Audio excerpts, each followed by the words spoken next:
আপনি কি এমন কিছু শুনেছেন কিনা, আপনার কানে এমন কিছু কোনো তথ্য কি পৌঁছে গেল যে তারেক রহমানের যুক্তরাষ্ট্র সফরটাও ভেস্তে যেতে পারে, মানে তার যাওয়া আটকে যেতে পারে, এমন কিছু আপনি শুনেছেন কিনা? আমি যেভাবে শুরু করতে চাই সেটা এভাবে বলি যে বাংলাদেশ একটি সার্বভৌম স্বাধীন রাষ্ট্র হিসাবে আর অ্যাক্ট করতে পারছে না। এর কারণটা আমি দেখতে পাচ্ছি যে একটি স্বাধীন সার্বভৌম দেশের প্রধানমন্ত্রী সেই দেশের পররাষ্ট্র মন্ত্রণালয় মন্ত্রী এবং পররাষ্ট্র নীতি সমস্ত কিছু মিলে মনে হচ্ছে এটা একটা ছেলে খেলার অবস্থানে দাঁড়িয়েছে। কারণ সেদিনের বাংলাদেশের সর্বশেষ স্বাধীন প্রধানমন্ত্রী শেখ হাসিনা যখন দিল্লিতে তিনি প্রেস কনফারেন্সে কথা বলছিলেন, তখন আমরা দেখতে পেলাম শুধু অস্থিরতা শব্দটা খুব ডিপ্লোম্যাটিক হাই লেভেল টার্মিনোলজি, যে অস্থিরতা দেখা দিয়েছিস, এটা আমি সেদিন দেখলাম এটা অস্থিরতা নয়, এটা একদমই যে যেটাকে বলে আতঙ্কগ্রস্ত। তারা মনে করছে এই বুঝি শেষ হয়ে গেল পৃথিবী, মনে করছে মানে তাদের পায়ের তলায় যেহেতু মাটি নেই, তারা সন্ত্রস্ত থাকে যে কোনো বিষয়ই। শেখ হাসিনা এবং ভারত দিল্লিতে উনি কথা বললি, তার জন্য দেখা গেল যে তারা একটি তথাকথিত, যেটা কোনো ধরনের ডিপ্লোম্যাটিক নর্মেই পড়ে না, যে আপনি যদি পররাষ্ট্র মন্ত্রণালয় থেকে অন্য দেশকে কিছু বলতে চান, এটা সামাজিক মাধ্যমে চিঠি লিখে বা প্রেস নোট দিয়ে নয়। এটার মধ্যে এটা আমরা জানি, আমরা অন্তত ডিপ্লোম্যাটদের সাথে চলাফেরা করতে গিয়ে, সংবাদ সংগ্রহ করতে গিয়ে এই বিষয়টা আমরা জানি, তাদের not only that from the university, যে আমরা এসবগুলো শিখে এসেছি।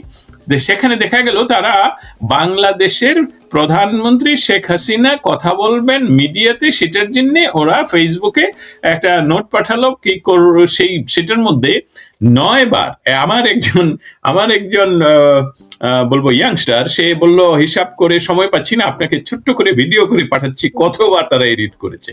সো এইটা হলো দেখা যাচ্ছে যে বাংলাদেশের পররাষ্ট্র মন্ত্রণালয়, পররাষ্ট্র নীতি তথাপি এই আমি বলছি ডক্টর ইউনূস উত্তর তারেক রহমানের সরকার খুব অস্থির একটি পরিস্থিতি, এবং তারা আসলে নৌকাতে তারা বসেছে মাঝি হিসাবে, কিন্তু আসলে তারা মাঝি নয়, তারা বুঝতে পারছে না দেশ পরিচালনার বিষয়ে। যার জন্য আমি দেখতে পাচ্ছি যে এই সকালে বলে যে আমরা ভারত যাব, বিকেলে বলে আমরা ভারত যাব না।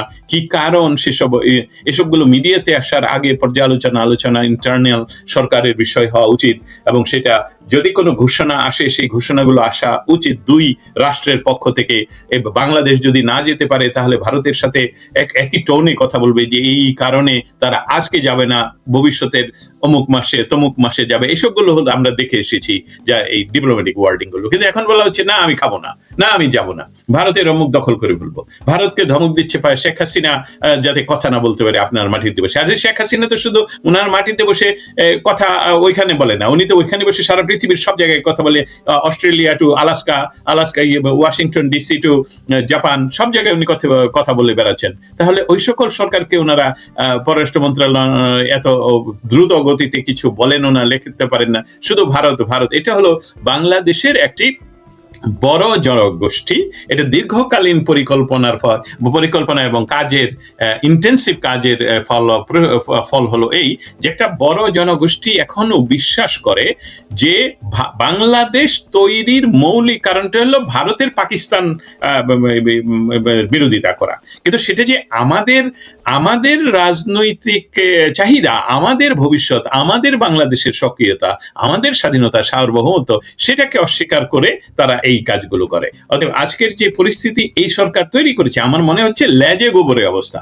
এই লেজে গোবরে অবস্থার সর্বশেষ যে সংবাদ এখন আমরা যেটা নিয়ে আলাপ করছি, আটকে যেতে পারে তারেক রহমানের। আটকে যেতে পারে অর্থটা আমি ধরে নিব এইভাবে, হয়তোবা আমি বলবো যে আটকে যেতে পারে অর্থ হলো যে উনি কি আসলে সবকিছু ম্যানেজ করে দেশ থেকে বের হয়ে কোথাও 1 ঘন্টার জন্য যাওয়ার সাহস রাখেন বুকে? সেটাই বোধহয় আজকের প্রশ্ন হওয়া উচিত। জি, আমি আরেকটু স্পেসিফিক আপনাকে করে দিচ্ছি। আজকে যখন এই তথ্যটুকু আমি শুনলাম ভিন্ন একটা মাধ্যম থেকে, পরবর্তীতে একটু চেষ্টা করেছে যাচাই করার জন্য কোন একটি এজেন্সির একজনের সাথে কথা বলে, সেই জায়গা থেকেও এমন একটা আশঙ্কার কথা সরকারের মধ্যে, এমনকি বিএনপির মধ্যেও কাজ করছে বলে ওই সূত্রটি আমাকে বললেন যে কারো কারো আশঙ্কা সরকারের মধ্যে যে যদি তারেক রহমান যুক্তরাষ্ট্রে যান, ওই সময়টায় দেশের মধ্যে বড় কোনো একটা ঘটনা, যে কোনো ঘটনা ঘটে যেতে পারে। কি ঘটবে এটিও তারা নিশ্চিত নন, বাট আশঙ্কাটা তাদের মধ্যে খুবই বড় হয়ে উঠছে দিনে দিনে।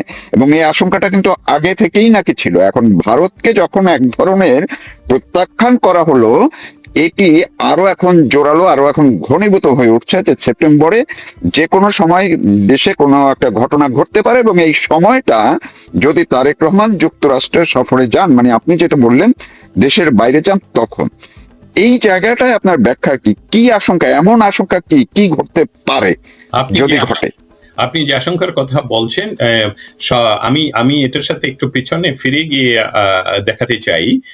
আমাদের 5ই অগস্টের পরবর্তীতে বাংলাদেশের এখনো পর্যন্ত যিনি সেনাবাহিনী প্রধান আছেন, তিনি কিন্তু এই জামাতি বেশভূষা ধারণ করার আগে উনি রাশিয়া ভ্রমণ করতে গেলেন, উনি বিভিন্ন দেশে ভ্রমণ করতে গেলেন, যে উনি মহাব্যস্ত, বাংলাদেশে কিছু ঘটে নাই, এটা স্বাভাবিক নর্মাল, এই একটা ভাইব তৈরি করার উনি শেষ করে চেষ্টা, মানে এটাও মেটিকুলাসলি ডিজাইনের অংশ হিসাবে আমি মনে করি। বাট আমরা যেটা জানি যে কোনো কিছু স্থির থাকতে হলে দুটি বিপরীত পক্ষের সমান শক্তিমান থাকতে হয়, যেটা ফিজিক্সের একদম বেসিক এই সংজ্ঞা।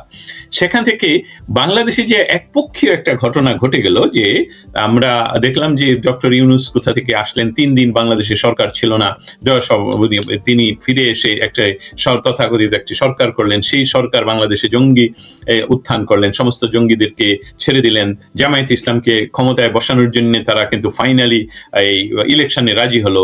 ভারত, আমি আপনার মাধ্যমে সরাসরি বলি, ভারতের জন্য সেটা আসলে হয়ে ওঠেনি, যার জন্য জামাত খুব ক্ষুব্ধ। এখন এই সার্বিক ডটগুলো যদি আমরা একসাথে করি, তাহলে আমরা কি এই আশঙ্কা করতে পারি না? আমরা তো 75-এর 15ই অগস্টের পর কতগুলো ছোট ছোট কু আমরা দেখতে পাই, এবং সেসবগুলোর ফাইনাল ফলশ্রুতিতে ফাইনালি যখন তার মূল খলনায়ক জিয়াউর রহমান যখন প্রেসিডেন্টের ক্ষমতায় চেয়ারে বসেন, তারপর উনি ডান হাতে বাম হাতে বহু মুক্তিযোদ্ধা অফিসারদেরকে হত্যা করেন, তার অর্থাৎ ফাঁসি দেন। এবং তখন কিন্তু উনি বাংলাদেশের বাইরে যেতে একদমই সাহস করেননি এবং জানেননি। তো আপনার প্রশ্নের ভিতরে আপনি যে ব্যাখ্যা তুলে ধরলেন, সেটাকে আমি আমার মতন করে বলছি, অস্থিরতাটাকে প্রচন্ড ভাবে প্রকাশ পাচ্ছে। এখন তারেক জিয়া নিউ ইয়র্কে আসার একটি মৌলিক কারণ আছে সেখানে। সেই কারণটা হলো যে আমেরিকার যে নিষেধাজ্ঞা আছে উপরে, একজন ব্যক্তি তারেকের উপরে, সে বাংলাদেশের রাষ্ট্রের সরকারের প্রধান হিসাবে সেকে প্রমাণ করতে পারবে কিনা যে আসলে এটা বাতিল হয়ে গেছে, কারণ কেউ তো বলবে না। আমরা যখন প্রশ্ন করি, আমি এটা প্রশ্ন ইমেইলে পাঠিয়েছিলাম যে আমরা এই সকল পার্সোনাল তথ্য আমরা প্রকাশ করি না, স্টেট ডিপার্টমেন্ট, আমি এটা নিয়ে নিউজ করিনি, আমি বারবার জিজ্ঞেস করেছি। এখন তিনি না আসলে তো এটা প্রমাণিত হবে না যে ওনার উপর নিষেধাজ্ঞা বাতিল হয়েছে, কারণ আমরা জানি মোদির উপরে নিষেধাজ্ঞা ছিল, তারপর মোদি এমনকি হোয়াইট হাউসে, সেদিন আমি উপস্থিত ছিলাম সেখানে, মোদি হোয়াইট হাউসে উপস্থিত হয়েছেন। এইটাও তারেক জিয়ার জন্য একটা চ্যালেঞ্জ প্রমাণ করার। কিন্তু তারেক জিয়ার জন্য আরেকটা চ্যালেঞ্জ হলো ভারতের সাথে।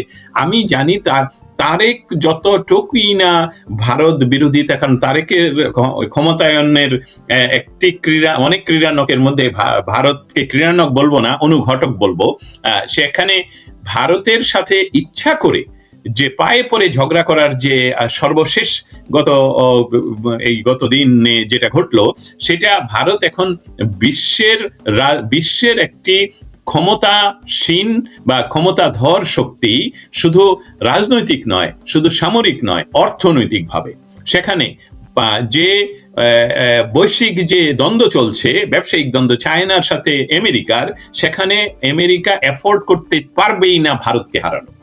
আর ভারত সরাসরি এফোর্ড বলে দিয়েছে সারা জীবন, এটা অনেক ভারতের স্বাধীনতা লাভের পর থেকেই ভারতের পশ্চিমে যে তথাকথিত আজাদ কাশ্মীর রয়ে গেছে, সেই ক্যান্সারই ভারতের জন্য যথেষ্ট। অতএব একটা পূর্বে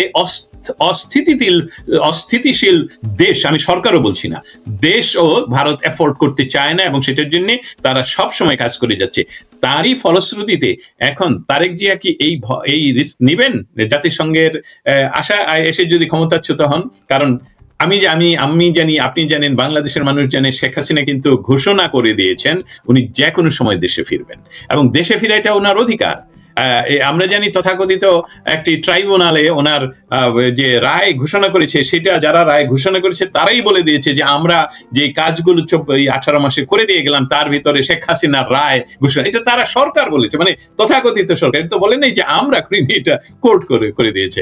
অতএব শেখ হাসিনা সহ ভারতের যে ইন্দো প্যাসিফিক জোনে একটি বাংলাদেশ যাতে আরেকটি অস্থিতিশীল রাষ্ট্র না হয়ে ওঠে, তার জন্য সমস্ত কিছুই করবে, এবং সেটা তারেক জিয়ার জন্য একটা বিরাট সংখ্যা। আমি আপনার সাথে সম্পূর্ণ একমত, এবং আপনাকে যারা তথ্য দিয়েছেন তারা নিশ্চয়ই এই সংখ্যার কথাটা সম্পূর্ণভাবে জেনেই কথাটা বলছেন। এবং তারেক জিয়াকে এখন দেখা যাচ্ছে না নিউ ইয়র্কে এবং ওয়াশিংটন ডিসিতে। আমি গত কয়েকদিন দেখিনি, কারণ সেপ্টেম্বর তো চলে আসলো বলে এখনো পর্যন্ত দেখিনি কোনো প্রোগ্রাম তৈরি করতে তারেক জিয়াকে নিয়ে। ধন্যবাদ। আপনি যে কথাটি বললেন এইটার সূত্র ধরে আরেকটু বিএনপির মধ্যেও এমনকি যারা সরকারে আছেন, মন্ত্রী পদমর্যাদায় আছেন, এমনও একাধিক জায়গা থেকে কিন্তু একটা গুঞ্জন আছে যে আওয়ামী লীগ হয়তো বা অপেক্ষায় আছে, তারা ডিসেম্বরের কথা বলেছে, শেখ হাসিনা ডিসেম্বরের কথা বলেছেন, কিন্তু এমনও, এটা কিন্তু আমি বিএনপির ভিতরের ভয়ের কথা বলছি, এটা আমার কথা না। তাদের কারো কারো জায়গায় আশঙ্কা আছে যেটি তারেক রহমানের কানে পর্যন্ত তারা পৌঁছে দিয়েছেন যে তিনি দেশের বাইরে গেলে, ওই সময় বিশেষ করে যুক্তরাষ্ট্রে গেলে ওই সময় হয়তো আওয়ামী লীগ ঢুকে যেতে পারে, শেখ হাসিনা চলে আসতে পারেন, আপনি যেটি বললেন। এবং এই আশঙ্কা কিন্তু বিএনপির মধ্যেও আছে এবং এটি আলোচনা হয় ভিতরে।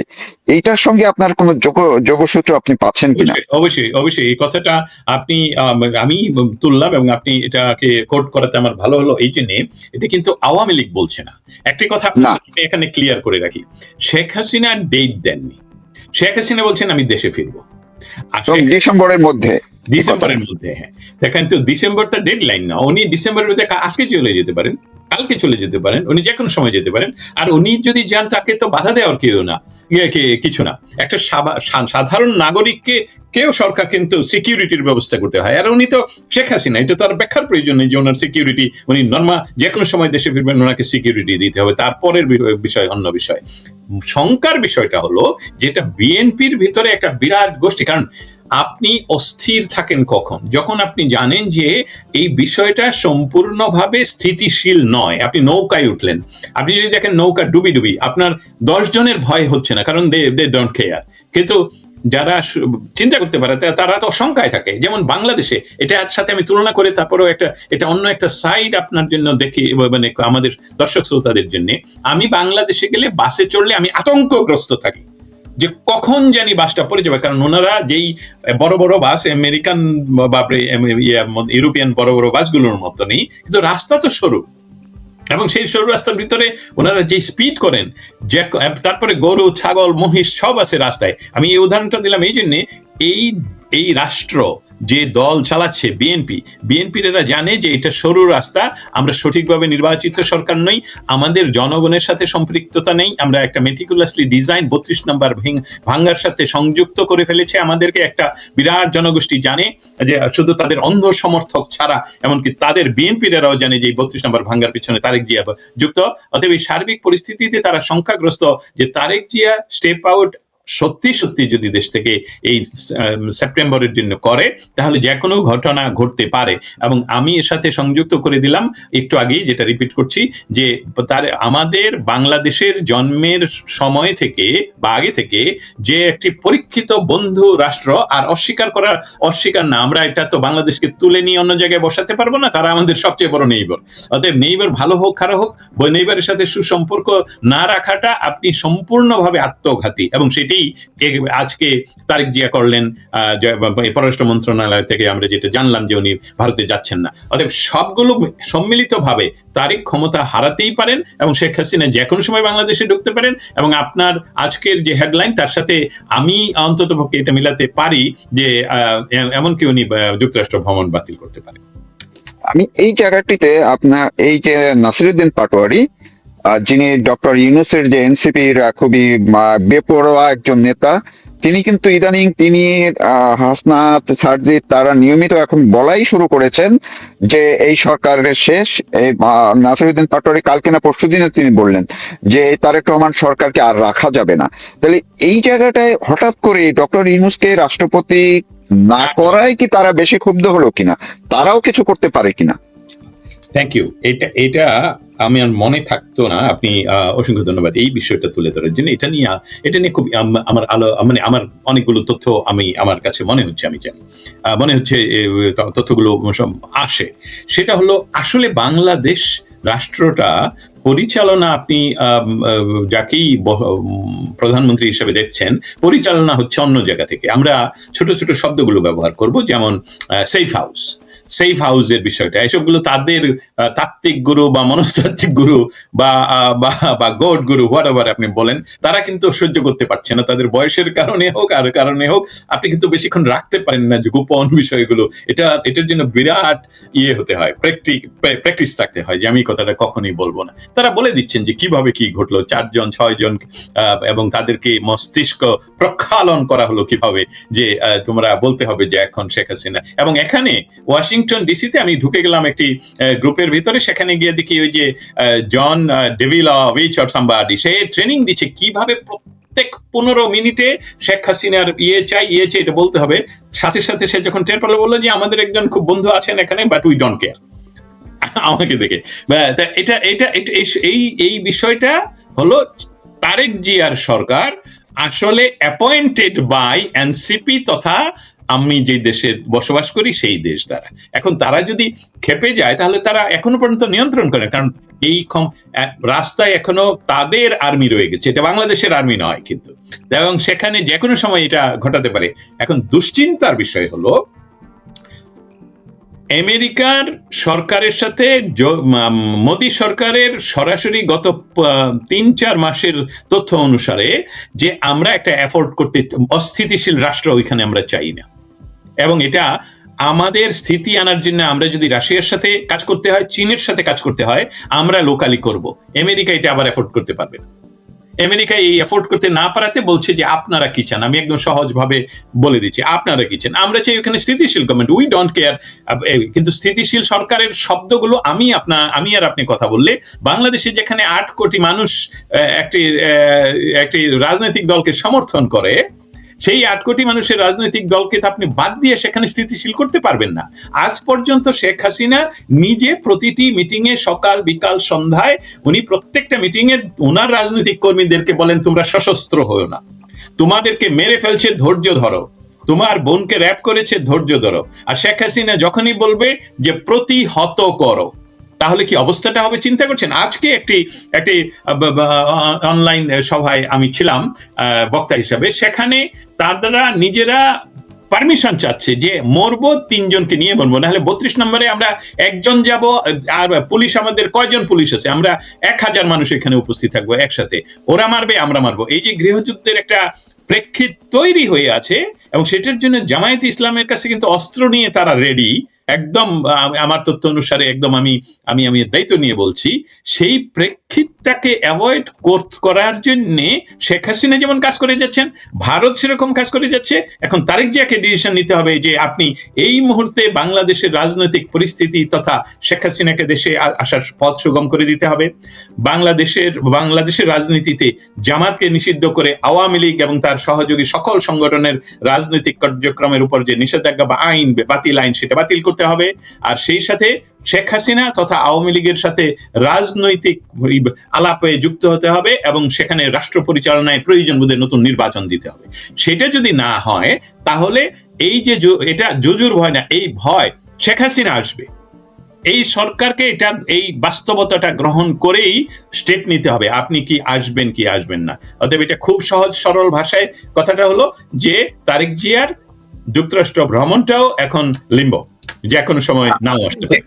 আমি এইটার সঙ্গে একটু ভিন্ন ভাবেই যদি আমরা ইতিবাচক ভাবেই দেখি, ধরুন কোনো কিছু দেশে কোনো কিছু না হলো, না ঘটলো না, সবকিছু স্বাভাবিকভাবেই আছে, তারেক রহমান যুক্তরাষ্ট্রে গেলেন, তো সেইখানে যাওয়ার পরে জাতিসংঘে তো বিভিন্ন রাষ্ট্রের প্রতিনিধিরা সেখানে উপস্থিত থাকবেন। যেই জায়গাগুলোতে বাংলাদেশের বর্তমান পরিস্থিতি সেই রাষ্ট্রগুলোর সবাই জানেন, এবং সর্বশেষ শেখ হাসিনা যে মিডিয়ার মাধ্যমে বিশ্বের কাছে যেই তথ্যগুলো পৌঁছে দিয়েছেন, সেই জায়গায় আপনার তো ব্যাপক অভিজ্ঞতা আছে এই জাতিসংঘের অধিবেশন কাভার করার, স্টেট ডিপার্টমেন্টে কাভার করার। ওই জায়গায় তারেক রহমান যদি যান, সেই ক্ষেত্রে তিনি কি বাংলাদেশের এই যে আপনি বললেন যে ইস্যুগুলো, এগুলো নিয়ে কোনো প্রশ্নের মুখে পড়তে পারেন? যে এই একটি রাজনৈতিক দলের উপরে কেন নিষেধাজ্ঞা এখনো দেয়া আছে, সেখানে কি এই প্রশ্নের মুখে পড়তে পারেন, যেটি কয়েকদিন আগে জাতিসংঘেরই প্রতিবেদনে আসছে যে বাংলাদেশের জঙ্গিদের ঘাঁটি, আল কায়দার ঘাঁটির তারা উদ্বিগ্ন? সেখানে কি এই প্রশ্নের মুখোমুখি হতে পারেন? সাংবাদিকদেরকে 2 বছর পর্যন্ত কারাগারে কেন বন্দী করে রাখা হলো, কেন এই আদালতটা নিয়ে প্রশ্ন উঠছে, রায় নিয়ে, শেখ হাসিনা সহ অন্যদের রায় নিয়ে প্রশ্ন উঠছে, এই প্রশ্নগুলো কি জাতিসংঘে অধিবেশনে উঠতে পারে? তিনি, আচ্ছা, তারেক রহমান যদি যান, তিনি কি এই প্রশ্নের মুখে পড়তে পারেন কিনা? আমি অসংখ্য ধন্যবাদ। জাতিসংঘকে লক্ষ্য করে তারেকের উপস্থিতি এইভাবে আমি উত্থাপন করব। জাতিসংঘের এজেন্ডায় এই বিষয়টা আলাপ হবে এইরকমটা যাতে আমাদের দর্শক শ্রোতারা না মনে করেন আমরা বলছি। না, অনেক সাইড লাইনেও তো মিটিং গুলো হয়। সাইড লাইনের কথা। অতএব জাতিসংঘের এজেন্ডার বাইরে যে কাজগুলো জাতিসংঘে প্রতি বছর ঘটে, সেই ঘটনার একটা হলো যে সাইড লাইনে অনেক দেশের অনেক ইনফ্লুয়েন্সিয়াল গ্রুপ, উপগ্রুপ, এরা পৃথিবীর বিভিন্ন দেশের বিভিন্ন রাজনৈতিক পরিস্থিতি নিয়ে সাইডলাইনে ওনাদের সাথে আলাপ হয়, সেমিনার হয়, এবং সেসবগুলো বিশ্ব মিডিয়ায় সমালোচনা হয়। তারেক রহমানের সবচেয়ে আশঙ্কাজনক অবস্থা হলো এই যে সবগুলো প্রত্যেকটা আপনি মেনশন করেছেন। আমি শুধু আপনার মেনশনের সাথে একটা যুক্ত করব যে বাংলাদেশের বিচার ব্যবস্থা সম্পূর্ণভাবে অনুপস্থিত, মানে সেখানে কোনো কাজ হচ্ছে না, বিচার ব্যবস্থা নাই, যেটার যে ফাংশন করে না বলে যে বাংলাদেশে কোন ধরনের ভিআইপি যাদেরকে 24 মাস ধরে জেলে পুরে রাখা হয়েছে, নট অনলি আওয়ার জার্নালিস্ট, বিচারপতি সহ অনেককে, এবং বাংলাদেশের বুদ্ধিজীবী শ্রেণীর অনেককে, রাজনৈতিক নেতৃবৃন্দ আমির হোসেন আমু সহ অনেককে, তাদের জন্য হ্যাঁ বিচার করেন, বিচার করে রায় দিয়ে তাদেরকে জেলে রাখেন, কিন্তু বিচারিত হচ্ছে না এবং তাদেরকে কুলুবে। অতএব সম্পূর্ণ ব্যবস্থাটাই যে বাংলাদেশে কাজ করছে না, এটা একটা। শেখ হাসিনার বিষয়টা আপনি বললেন, ট্রাইব্যুনালের কোনো জুরিসডিকশন নাই এই ধরনের বিচার করে রায় দিয়ে দেওয়া। আবার তাদের পূর্ববর্তী সরকার, যেটা ইন্টারিম সরকার, তারাও বলে গেছে যে আমরা রায় দিয়ে এসেছি, এইটার সম্মুখীন হবেন। আর মূলত বাংলাদেশের একটি বাংলাদেশ তথা আমি যদি এই মুহূর্তের বিশ্বের রাজনৈতিক দলগুলোর ইতিহাস একসাথে করি, সেখানে আওয়ামী লীগ একটি অন্যতম পুরাতন রাজনৈতিক দল, এবং তার রাজনৈতিক দল হিসেবে যে সমর্থন এখনো পর্যন্ত সেটা বিএনপির চেয়েও বেশি। সেখানে এরকম একটা রাজনৈতিক দলকে আপনারা নিষিদ্ধ ঘোষণা করলেন। এমনকি কমিউনিস্ট উত্তর পূর্ব ইউরোপ এবং রাশিয়াতে কমিউনিস্ট পার্টি কিন্তু নিষিদ্ধ নয়, যদিও তারা দীর্ঘকালীন সময় ধরে এককভাবে কোনো নির্বাচনবিহীনই দেশ পরিচালনা করেছেন। তো সেখানে এটা তো আপনারা কিভাবে নিষিদ্ধ করলেন? এই কথাটা খুব স্বাভাবিকভাবে সংবাদ কর্মীদের মাঝে আসবে। আরেকটা বিষয় বলে রাখি, বিপজ্জনক অবস্থা হলো তারা তো করিডোরে, মানে এটা যখন আমার পাস আসে ভিতরে, আমার সাথে ওনার দেখা হতে পারেই। অতএব সেখানে আপনার মুখ বন্ধ করে তো বাংলাদেশ না যে আপনাকে কেউ বন্ধ করে দিতে পারবে যে উড়ান। আপনি যদি উনি উত্তর না দিলেও আপনি তো শাউট করে প্রশ্ন করতে পারেন। হোয়াইট হাউসের পেছনে যেখান থেকে হেলিকপ্টারে উঠেন প্রেসিডেন্ট, সেখানে প্রচন্ড আওয়াজের ভিতরে, আমি ভিডিওটা আপনাকে একদিন দিব শুধু দেখানোর জন্য, আমি চিৎকার করে জিজ্ঞেস করছিলাম যে বাংলাদেশে এই ঘটনা ঘটছে, আপনার মন্তব্য কি? উনি আমার দিকে তাকানো নাই, শুনেনও নাই, বাট এটা তো রেকর্ডেড যে এই প্রশ্নটা ওনাকে ছুড়ে দেওয়া হলো। উনি হয়তো বা পরবর্তীতে ওনার প্রেস কোরেরা ওনাকে দিয়েছেন যে এই ভদ্রলোক দস্তগীর জাহাঙ্গীর বাংলাদেশে সে প্রশ্ন করেছে। তো এই সবগুলো হলো রেকর্ড, এবং তার জন্য এই ভীতিটা, সবচেয়ে বড় ভীতি হলো ওনার কাছে কোনো উত্তর নেই। আরেকটা বিষয় হলো যে যেহেতু উনি কথাও বলতে পারে না এখনো পর্যন্ত, মিডিয়াতে শেখ হাসিনা বাংলাদেশ এইটাই সংবাদ, বিশ্ব মিডিয়ার কথা বলছি, তারেক জিয়া নামক প্রধানমন্ত্রীর কথাও আসে না।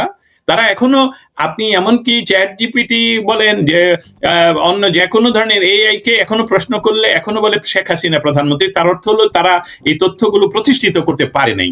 অতএব আপনার এই মৌলিক প্রশ্নতে ফিরে যাই, তারেক জিয়া বাংলাদেশের পরিস্থিতি নিয়ে ইউরোপিয়ান ইউনিয়নের রাষ্ট্রনায়কদের সাথে, যাদের সাথে ওনার দেখা হওয়ার যদি হয়, তাদেরকে এই প্রশ্নের উত্তর দিতে হবে।